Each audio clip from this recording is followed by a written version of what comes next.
પ્રભુ શ્રી રામ અને માં સીતાના વિવાહ સમારોહ માટે જનકપુરમાં તૈયારીઓ શરૂ. નેપાળ ખાતે જનકપુરમાં 12 નવેમ્બર 2024ના રોજ નેપાળના પવિત્ર શહેર જનકપુરમાં પ્રભુ શ્રી રામ અને માં સીતાના ભવ્ય વિવાહ સમારોહ માટે તૈયારીઓ શરૂ થઈ ગઈ છે, જે વિવાહ પંચમીના દિવસે યોજાવાનો છે. આ વાર્ષિક ઉત્સવ ભગવાન રામ અને દેવી સીતાના દૈવીય લગ્નની યાદ અપાવે છે, જે સમગ્ર ક્ષેત્રમાંથી ભક્તોને આકર્ષે છે. પ્રથમ વખત ઉત્સવમાં વિવાહ ઉત્સવ પહેલા વિશેષ તિલકોત્સવ સમારોહનો સમાવેશ કરવામાં આવશે.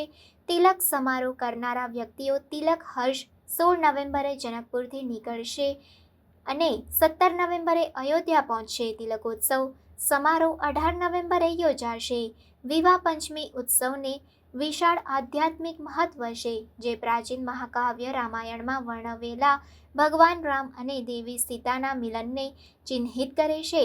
સીતાના જન્મસ્થળ માનવામાં આવતું જનકપુર શહેર લાઇટ્સ અને સજાવટોથી શણગારવામાં આવ્યું છે, જે ઉત્સાહી વાતાવરણનું નિર્માણ કરે છે. ભક્તો ઉત્સવ માટે ઉત્સાહપૂર્વક તૈયારીઓ શરૂ કરી રહ્યા છે, જેમાં વિવિધ વિધિઓ અને સાંસ્કૃતિક પ્રદર્શનનો સમાવેશ થાય છે.